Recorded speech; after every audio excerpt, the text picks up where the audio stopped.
what I've entitled this talk, it's not just the pits. And I think anybody who came to our visit this summer will probably realise why I've chosen that title. I'm going to try and give a brief summary of everything up to the current trench and then go through the current trench in a little more detail, although once again, you'll be pleased to know I'm not going to go through every pit that we've dug during the current trench.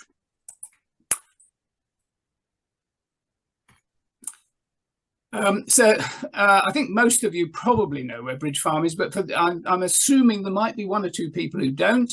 So we are literally about 3 kilometres north of Lewes.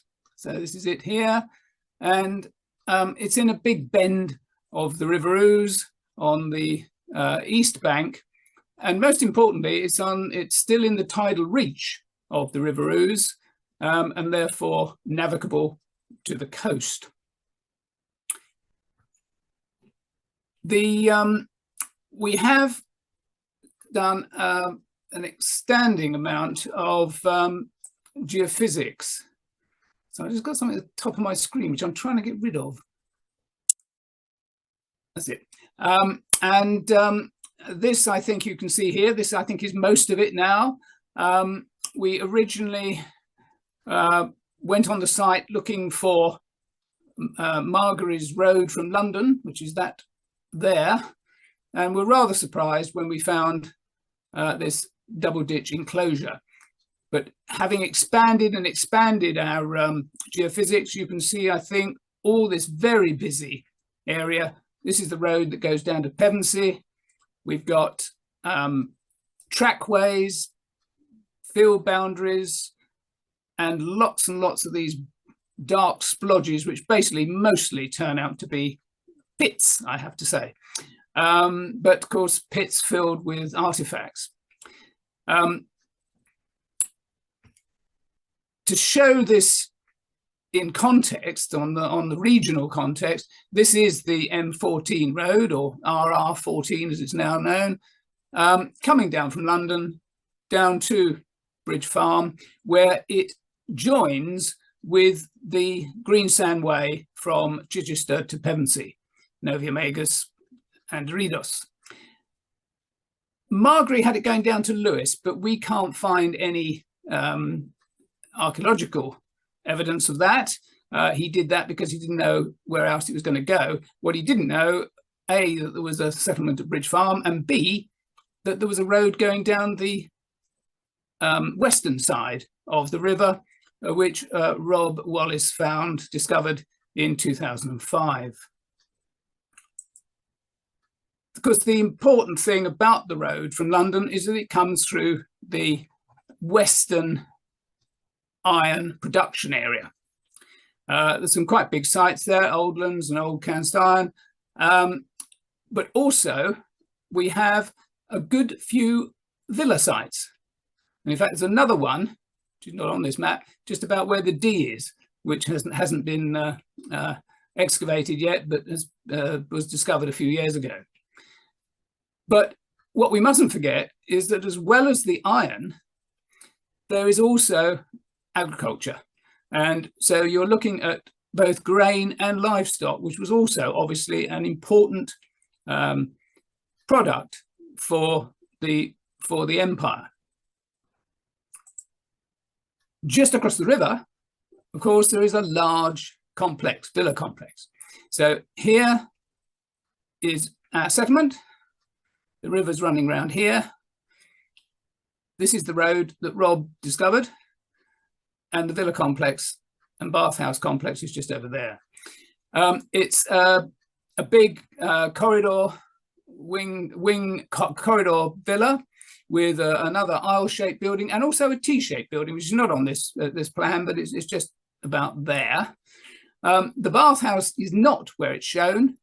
It would be in this field over here, but I haven't got room for that. But that's also a fairly large bathhouse. You've got a fairly big complex just across the river.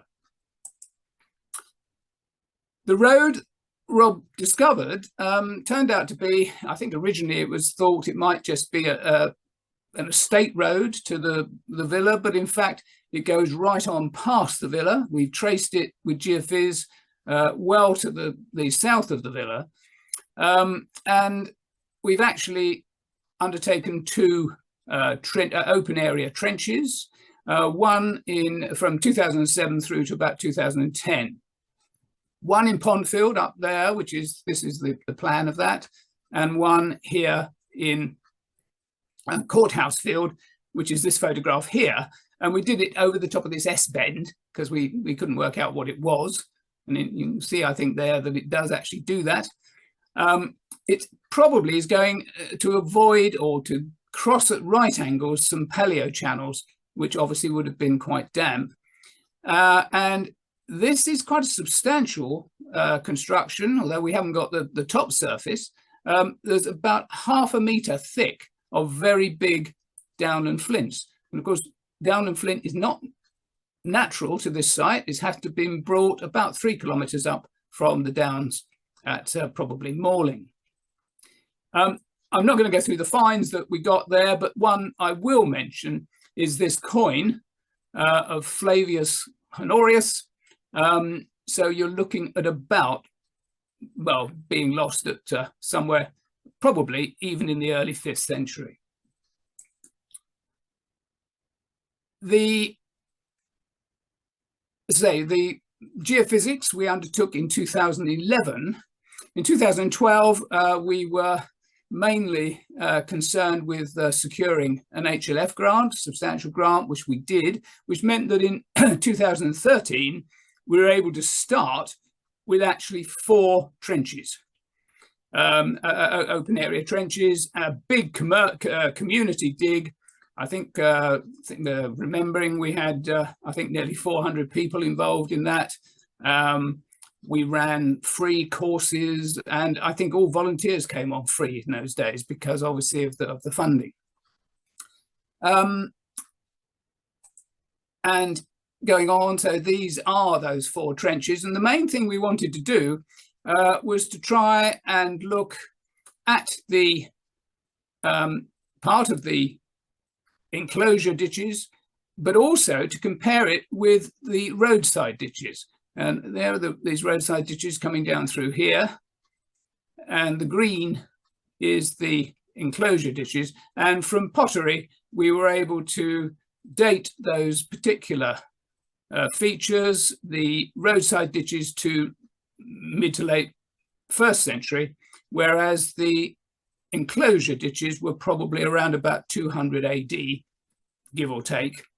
And obviously, they crossed and cut the older roadside ditches. We had a few other features as well. Here you can see the other thing which we wanted to do was to see the difference between what was happening in the arable land, which is obviously ploughed regularly and has deep-rooted crops on it, particularly sweet corn, which go down nearly 1 metre, with the pasture land, the sort of water meadows almost by the river. In fact, at the end of the day, there wasn't very much difference in the survival. I'll point out 3 of the features. Obviously, we did see the ditches, etc., but we also had a very, quite a large pit which showed intense burning. And close to that, there were some tile wasters.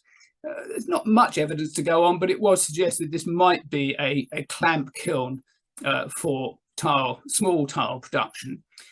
Close to that, we had this pit, small pit, with a lump of lime mortar in it, which was lined with roofing tiles, with tegula.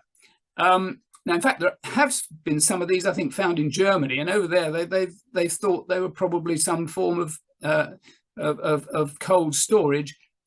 I'm not sure that's the case here, but it is obviously an easy way of perhaps providing a storage space on site. The other thing which we were surprised to find was a cremation, because it was actually inside the ditches, but it probably dates to the late 3rd century, by which time those ditches would have probably been backfilled and the site may have moved away from this area. In 2014, we were totally unfunded because all the money we had, part of the deal with the National Lottery was it had to all be spent in 1 year. But we wanted to go for a smaller trench out to the west of the area. Once again, this was in a meadow, and we were particularly interested in these 13 obvious anomalies. And we knew from local information that this was not a modern pole barn or anything like that. In fact, I mean, it almost looked a bit sort of Saxonish. But in fact, as with everything else on the site, it turned out to be wholly Roman. And here's the aerial photograph, drone photograph at the end of the site when we've done our digging. And you can see it actually does resemble the geophysics. Very remarkably true. It's not always the case. What we found was that our 13 posted building, which we then found it was actually dated probably to the end of the 3rd century and lived on into the 4th century. Another surprise we had was this ditch, which actually had 5th century pottery in it. So is obviously very late indeed for this site. So extending our area from, probably 60 to 70 AD right the way through into the early 400s. This is what we speculate the building may have looked like, possibly not the lower example. The post holes were so big that I feel they had to be really supporting posts, and they really wouldn't work just as wall posts. So hence the idea that it is an aisled building, even though there was not much evidence for the actual aisles. But I believe that is true of many of these, including 1 or 2 in Surrey. It had its entrance at the northern end. There was a post hole missing there. And that actually does face onto a possible road that comes across the site. The other thing that surprised us was that each post hole had the remains of a post. Now, I have to say they were pretty awful, but they were still there because the water table had preserved them. In looking at the depth of them, we found that there was something underneath them, particularly in post hole 9. And in fact, there was a series of timbers which had been thrown into the bottom of the post hole as a post packing. And here's Rob, although he's not here this evening, looking fairly chuffed, bringing out one of the small carved timbers which we found. There's a big beam end there, which also came out. And then this larger timber, which once again, this sort of OG end. And I think tellingly, this housing slot running across there. And going to Damien Goodburn, because I don't think there's any, I don't know how we've done that. Right, going to Damien Goodburn, he, after much research and cogitation, has come up with the idea that in fact it's the end of a rafter, that this slot was actually for some form of soffit board going through there, that it was probably hacked off at a halving joint, and that these are actually the drips, the drip points, and that probably the smaller one was for either a smaller building or a common rafter as opposed to perhaps a main rafter.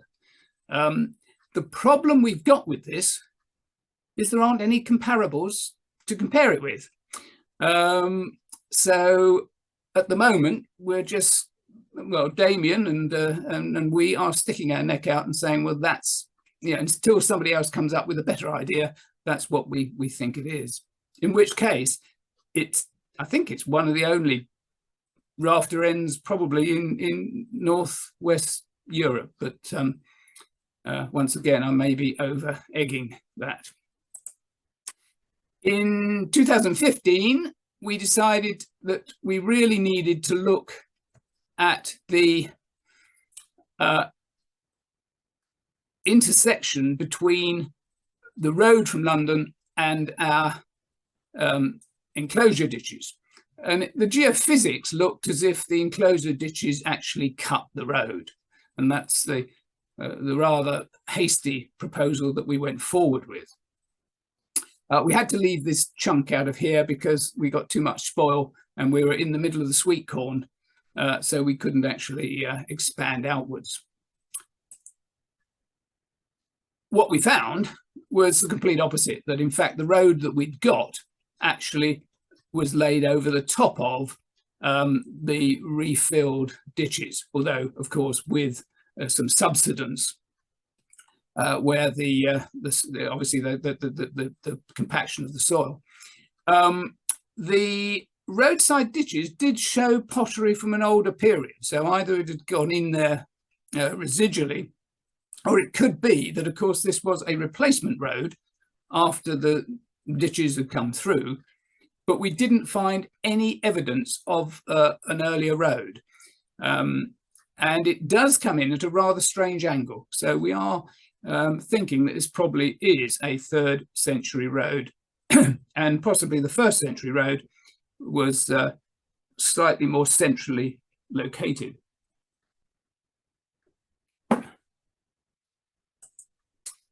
We also did a slot across the road at an area which had quite a lot of slag. There's obviously been some refilling and repair, maintenance with slag and gravels. And funnily enough, this was very similar, well, yeah, in fact, quite, I mean, we'd be surprised if it wasn't, to the report that Margery actually put in his paper. He'd actually done a small slot 14, across the road, a little bit further south. But of course, not having the geophysics, he didn't realise he was in the middle of a settlement. So this is what we had, the main road coming through. We had a side road definitely going off, and a possible 2 side roads going off the other way, as if they were cutting across to the Pevensey Road. I have to say, I'm now beginning to wonder whether that isn't just drifting flint off the road surface onto the top of the 2 ditches where they've subsided a bit. We had a few pits on that trench as well, but the most important thing we found here, which was a stone-lined well, and that actually kept us on site for an extra year. We were due to end this site in 2016, but we stayed on in 2017. We hadn't got the resources to half section the well, so we did the only thing we could do, which was to go down the middle of it. And we did get to the bottom. We tested that by augering down the outside of the well and came to the same very hard grey clay.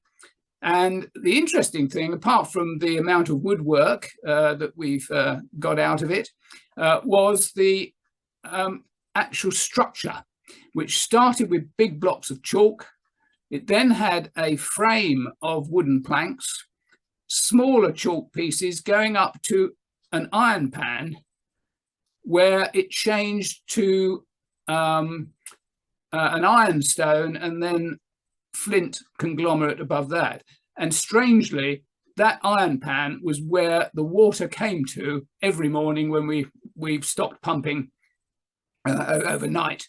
And the construction suggests that that was the case in the Roman times as well, because obviously the chalk would be perfectly good below water, but it wouldn't be much good if it was getting frosted or too much change in, sort of wet and dry. So we're looking at a water table which is pretty constant. I'm not going to go through all the finds that we've had in the first 6 trenches, but just as a little flavour of what I'm going to show you a bit later from Trench 7, we have had a wide variety. But one or two nice things, this red jasper intaglio of the young Apollo, and a terret ring, so draft animals. We're getting ideas of transport. Once again, another Honorius siliqua, so another late coin, as well as lots of earlier coins, Hadrian, and in fact back to Nero, and lots, and all the emperors in between. Lots of brooches, lots of pins, etc. So we're coming up now to the trench that we've just closed, and in fact I was out on site today, and it is a flat field, very brown, but it is all gone. So this we opened in 2018, and at first we opened this yellow section down here, so about 40 meters long, 20 meters in width, and we were particularly interested in this sort of D-shaped feature here, as we thought it was, but also in this rather blank area there. And that may sound rather strange, but this site is so busy that to get an area which is fairly bland is of interest. This is the road coming through here, the east-west road through the center of the site, which is there, and that is also fairly blank. And so we thought this might be in fact, there is the crossroads here because it goes up through there, but this might be a square or something in the middle. We started with the road, and we were very lucky, really, because the road was actually only 200 millimeters below current ground level. That's 8 inches for us, I think, who would go in that way. So, in fact, way above where a modern plough would go. But it did have the base, the sort of hard base. The surface had gone. But when you think that that hard base is only 8 inches below current level, you can quite see that the Roman level, of this road anyway, was probably higher than today's field level.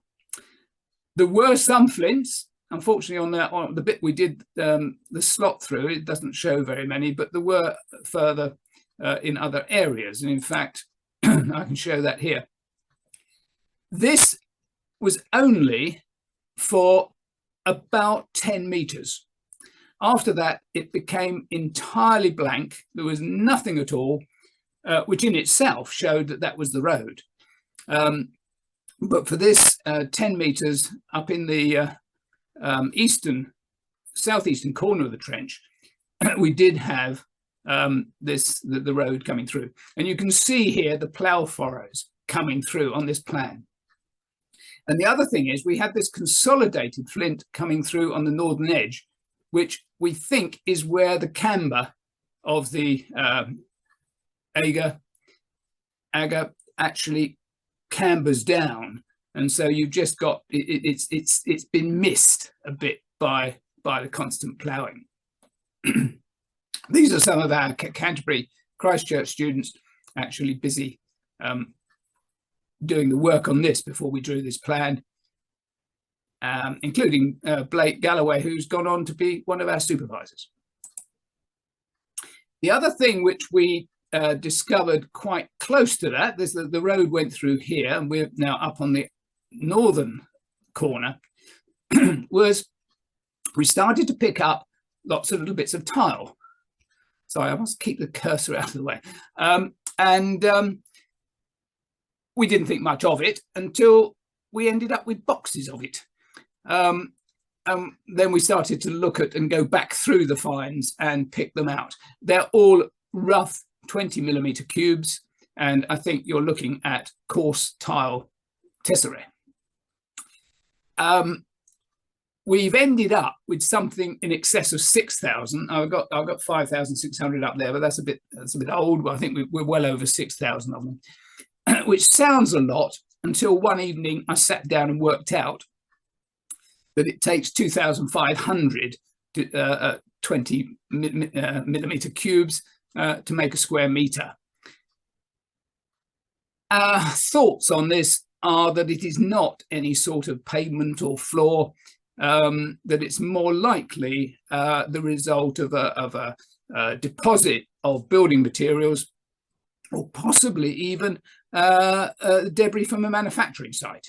Perhaps they were manufacturing these tesserae here, which were used, or similar tiles have been found at both the villa and the bathhouse just across the river. Very near to that was what I can only describe as a dump of pottery sherds, and they're all fineware. And apart from a few Samian shards, all the rest of them are this white, black, or color coated. It's not. I think it's mainly black, maybe some brown, color coated whiteware. And nearly 500 sherds, and there they are laid out on Rob's spare bed, unfortunately on a rather patterned bedspread, which doesn't make it easy to see. He did take them home with the idea he was going to fit some together. I don't think that got very far, but with a lot of it seems to be this rusticated finish, and we feel that probably the majority of these shards are actually from beakers. I have cheated here in that the beaker that's shown in the middle is from this trench, but not actually from this deposit. But we think they're probably Nene Valley. They could even be Rhenish, but we haven't actually had them professionally appraised as yet. The other thing we've had is lines and lines of post holes along the north edge of the road, which seems, quite reasonable. And to a certain extent, we have had some right angles off them. There's a right angle there. Just recently, this year, we've discovered this double line of post holes up to the north end of the site, which obviously one probably replaced the other. They're very close together, so I can't really see them being fence posts. But we haven't got any other evidence to put against them. But we did end up with a fairly reasonable square. I think this side, there's a lot of big pits on that side, and I think that probably it affected both our excavation of the post holes, which are very shallow, but also possibly our recording of them. And when we were actually on site, it did look very much squarer than that. Some of these post holes are pretty large again. This one here, you're looking at a metre across the actual post hole, and in fact, half a metre, all but, for the post pipe. And the packing is of similar size. That is my foot. That is a standard bucket. That is one piece of chalk packing out of this post hole. Obviously, a lot of it was smaller. The other thing that surprised us was that this was chalk. On our other trenches, the packing had been mainly downland flint. Here it was chalk, and in a lot of cases also ironstone. The other thing is, well, I did say it wasn't just the pits, but I have got to talk about the pits. This particular site, which was in the middle of our enclosure, where we were expecting finer things really, it had an amazing amount of pits. Our lovely D feature, which we thought is in fact nothing other than a rough line of pits, which the geophysics had made into something which really wasn't there. You'll be glad to know that I'm not going to go through every, I don't know how many pits there are, but I'm not. What I've done is I've decided just to pick out a couple which are of a different types. We have some are very ovoid or very rectangular or square, and they have vertical sides, and were obviously dug for a very specific purpose. Some of the others are what I'd call more casual, and I'm going to start with one of those, F54. and it really hasn't got much. It hasn't got vertical sides or anything. It hasn't got much shape to it, and the actual shape of the pit was pretty irregular. We thought we'd hit gold on this because there was a lot of iron slag and charcoal on the surface, but that's all it was. It was just on the surface. The actual pit had nothing to do with, or seemingly nothing to do with iron processing. Anyway, we dug it down, and as a bit of a surprise, at the very bottom of it, found a cache of cattle mandibles. Not very good condition. Other than in waterlogged conditions, the Bridge Farm soil is not good for bone. In fact, in the previous trench, we'd actually had a whole range of horse teeth in the shape of the jaw, but with no bone. So the only way that could have occurred is that basically it went in as a jaw, and then the bone has gone and just left the teeth. So that's how, although it's a neutral soil, according to the farmer, Mark Stroud, it eats away at bone. Not quite sure how many we got, around about 8 or 9. And of course, we only went to just beyond the section. So there could well have been a slightly larger amount there. We only half section most of these large pits. It's just not, well, it's A, good practice to leave something, and B, just once again, it's a question of resources and what you're going to learn. The other one, the other pit I'm going to go through is F58. And this started off, this was the surface. So a little bit of chalk around, not much else. And then as we dug down, the chalk ring became somewhat more pronounced. And there was this big lump of burnt clay, or bits of probably some small tesserae in there as well. And we couldn't work out what this was about. Why would you have chalk around it? Was it lime burning or something of that sort? And we actually left it there for a couple of years. And well, of course, 2020, we weren't on site anyway because of lockdown. But in 2021, we cleared the area and suddenly found it was a lot more complicated than we'd thought. So here was that original feature. Suddenly, we've got another big feature next to it and another one linked to that, almost like a pair of spectacles. And these were 2 big pits, which we then half sectioned, as you can see here. And there you can see the original feature up in that corner.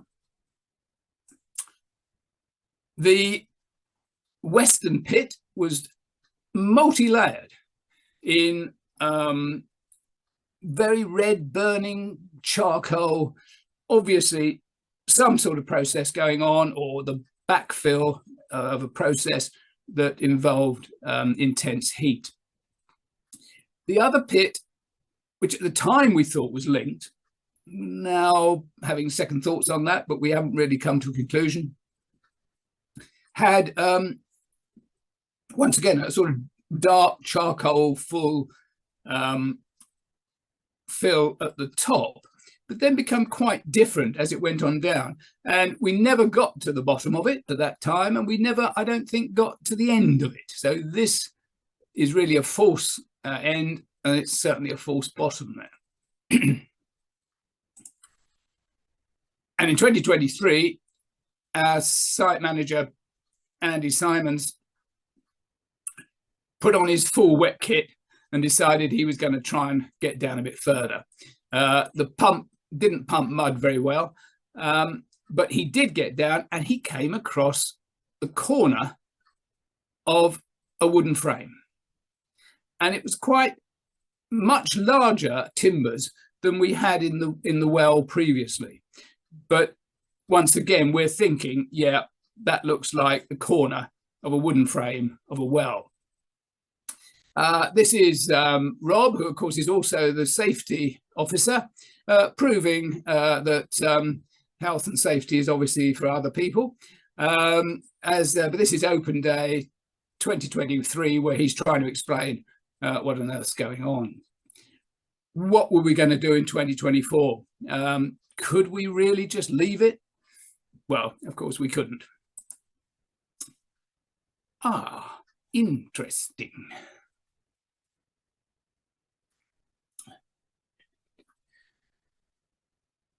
Sorry about this. I will.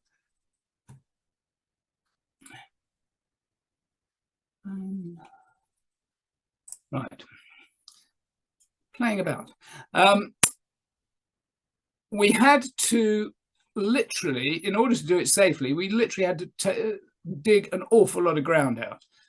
Once again, our dear students, mainly from Canterbury Christchurch, were involved in this, and they did these 500 millimeter steps,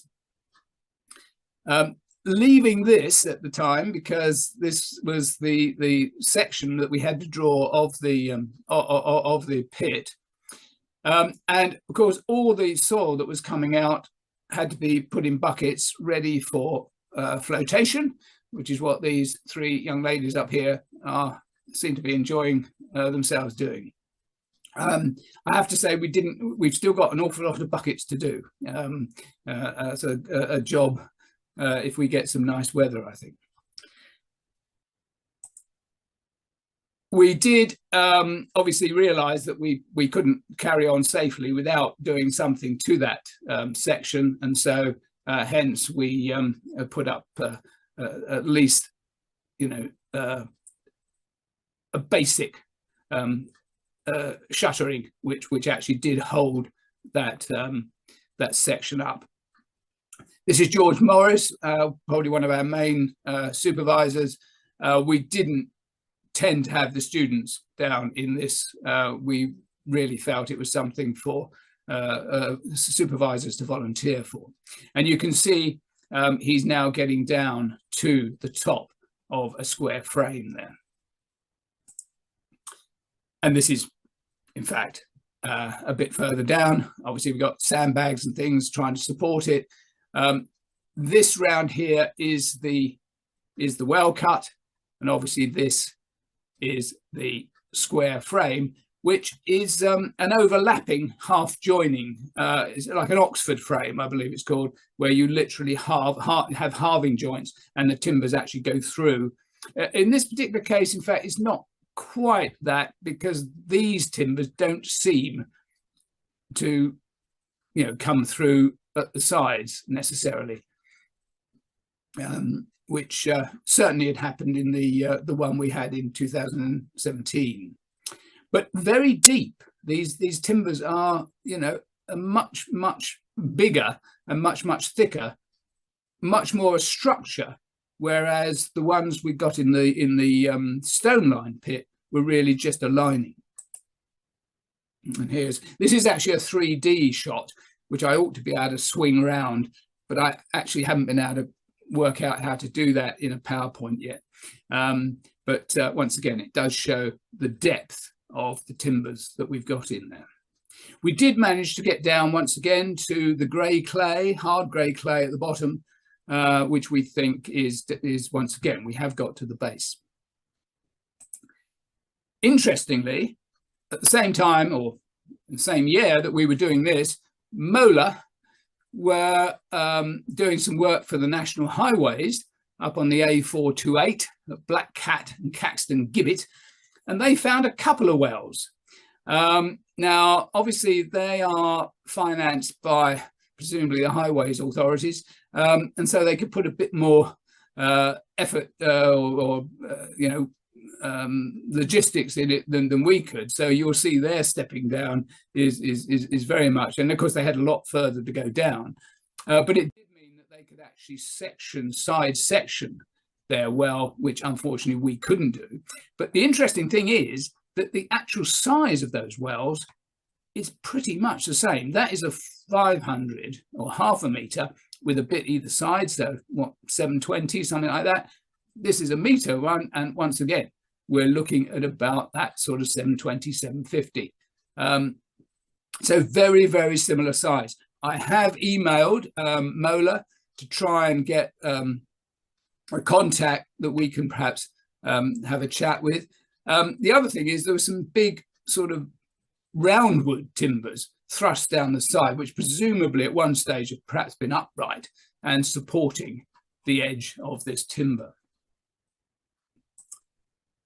We got some timbers out of the middle as well, out of the well. Once again, they were worked timbers. They weren't just bits of wood. This particular one, I was interested in this cut here, this sort of bird beak cut, which normally sits across a purlin. So once again, perhaps whether this is some structure over the top of the well, because the one thing we've found is that if you leave a well open in the sun with water in it, and of course the well, these wells have been filling up like mad, all our pits have been filling up like mad this year, they will go green with algae. If you cover them, they don't. And so I think if you've got a well, it would definitely have had a cover. We've also got some leather, bits of leather, they're bits of shoe, straps and things like that. I don't think Vindelander has got to worry. But for Sussex, once again, remarkable that we're getting these waterlogged finds. And we have taken some of the timbers out, and we are hoping to get them dated.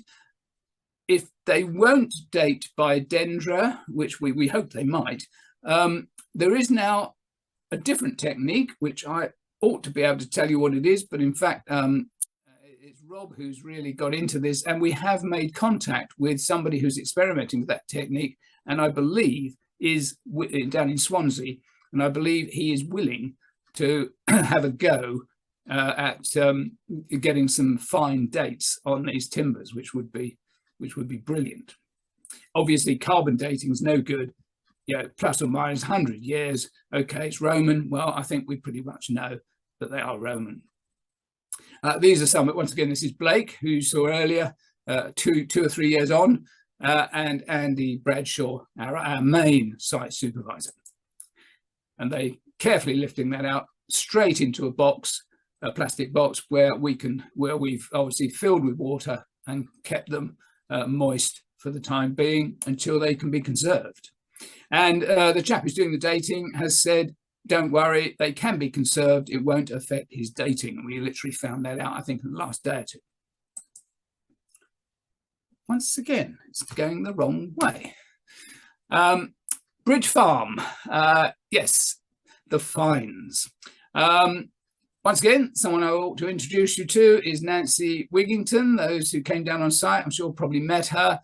She has now been with us, I think, from 2013 and has been our coordinator, certainly since about 2016.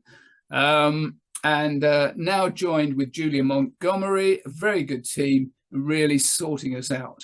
And of course, we still get visits from people like Jane Clark, who was with us for a while before she went off and got a job with the Flow, and Lindsay Banfield, who was a supervisor for many years, now Dr. Lindsay Banfield. If you've got any of the German lava stone quernstones, she's now, that was her doctorate, and she's now the expert on that. Our finds unit's pretty busy. We've had to, in fact, rent a brand new, another building, which of course is affecting our funding a bit. But we had no choice with the amount of finds that are coming out and the processing that was needed to be done. It does double up as our lecture theatre for our training school, which is one of the ways which we get, well, probably the majority of our funds in is running the training school for undergraduates, mainly from Canterbury Christchurch University. But it also doubles up as our displays on open day. And I know some of you, well, if you didn't come to open day on the day that you came and looked around the site, we were able to show you some of the finds. But this is actually the open day with a good display left out there. And we got, once again, I think we got about 400 people at open day. And I have to say, I'm very pleased in saying we actually got donations of £1,000 for open day, which all helps. The finds are a bit of a problem. There's just so many. It is such a finds-rich site. And yeah, I mean, literally, this trench alone has given us over 80,000 sherds of pottery, nearly 10,000 pieces of bone, 6,500 iron objects, etc. I mean, I won't go through it all, but it's and in fact, so far on Bridge Farm, we've actually got 120,000 sherds of Roman pottery, all stored away in these boxes. Some of which has been assessed and reported on by Malcolm Lyne, but unfortunately not the 81,000 sherds that we've got in this trench, obviously, sadly, due to his demise. Some of the pottery is interesting. I haven't got the figures, and so I'm doing this really without really knowing that what I'm saying is 100% correct. But I reckon there's far more fineware than you would normally expect on a site of this type. Yes, we have the coarsewares, but there does seem to be a remarkable amount of finewares. And an awful lot of it is beakers and flasks.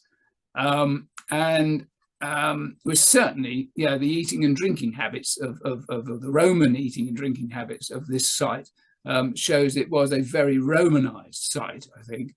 And that, well, some people were either having a good time or drowning their sorrows, I think. But it is, I think, something which obviously we will have to do some more research on this once we've got the time to do it.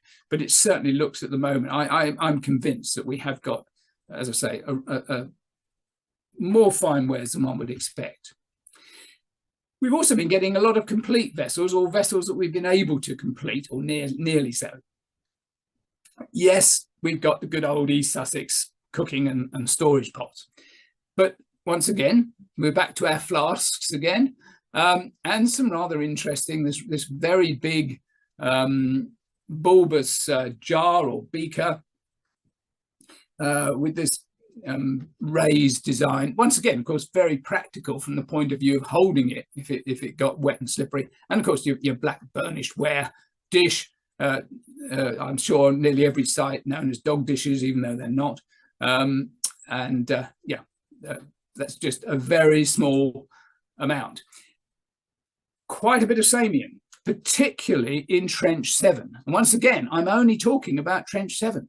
I'm not talking about the other trenches which we also have finds from.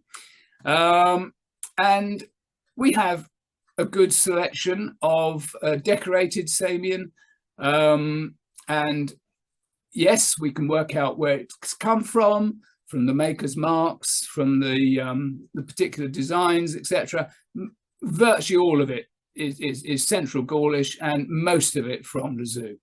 But of course, the important thing about something like Samian is it doesn't, although you know it's mid-2nd century, you don't know when it was lost. You don't know when it was broken and when it was buried. And we do find it in contexts which we know are much, much later.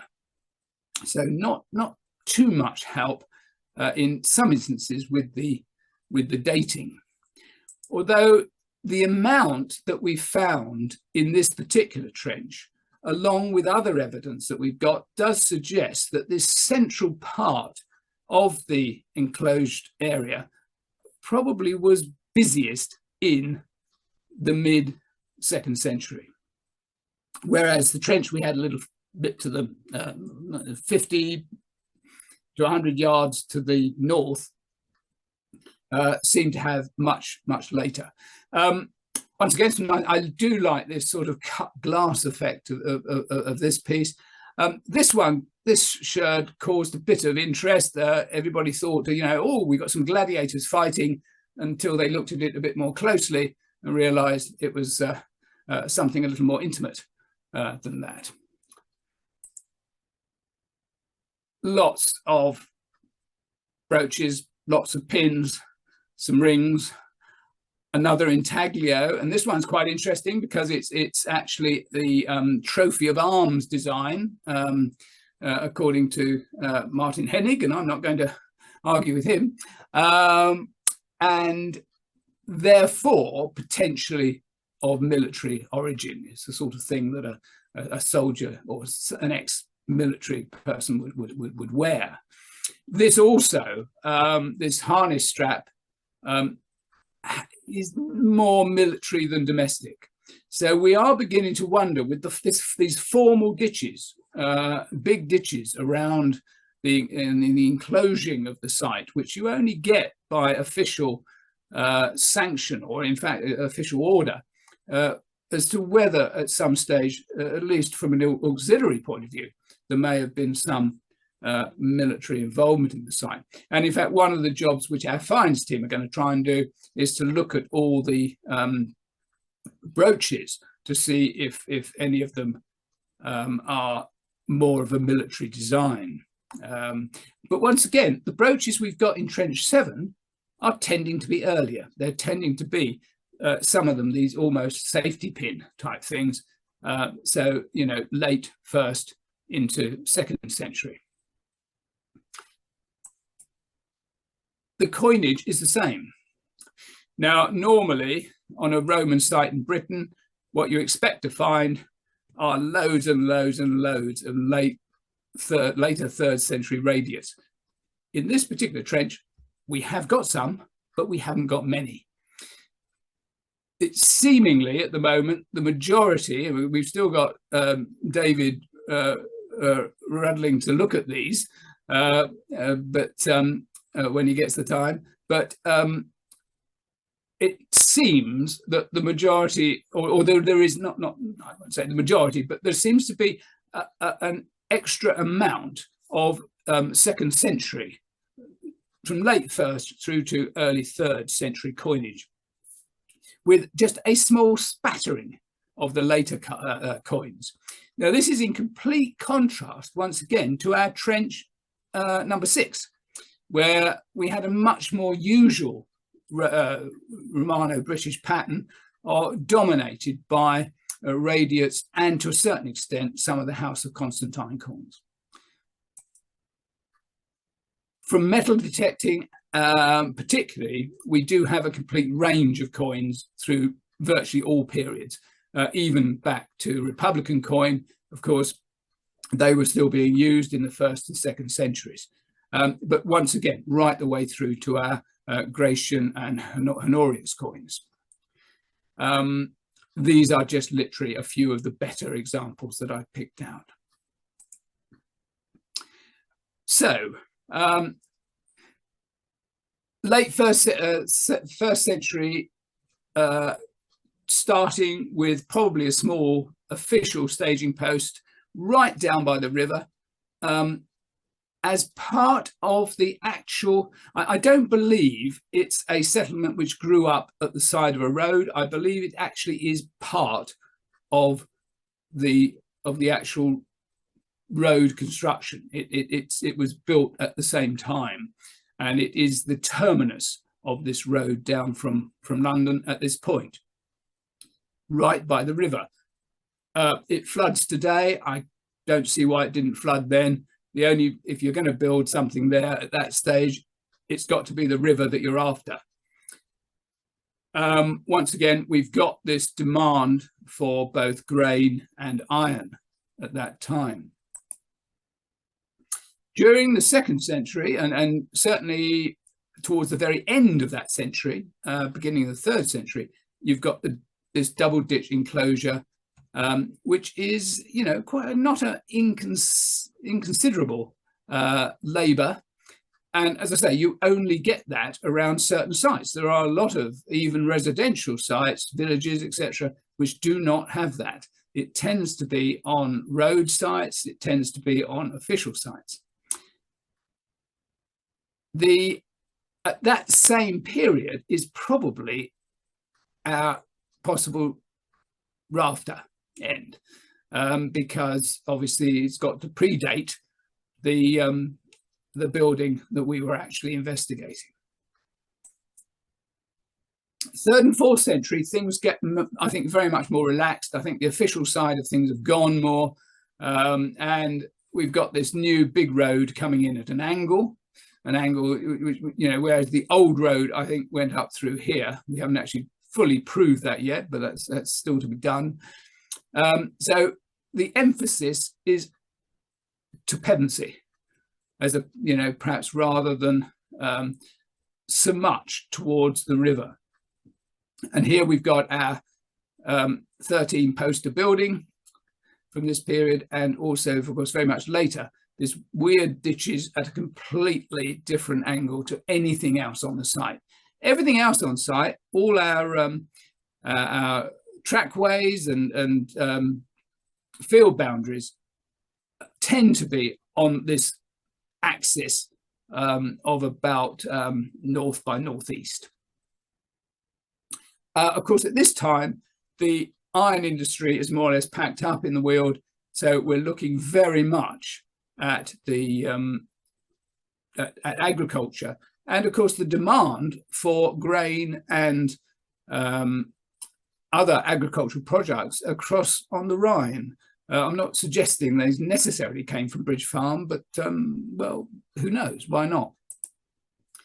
So we're really suggesting that Bridge Farm is a pivotal site, which is accessible by roads and road transport, but importantly, it's also accessible by a navigable river, whether that's by flat bottom barges or something a little bit larger.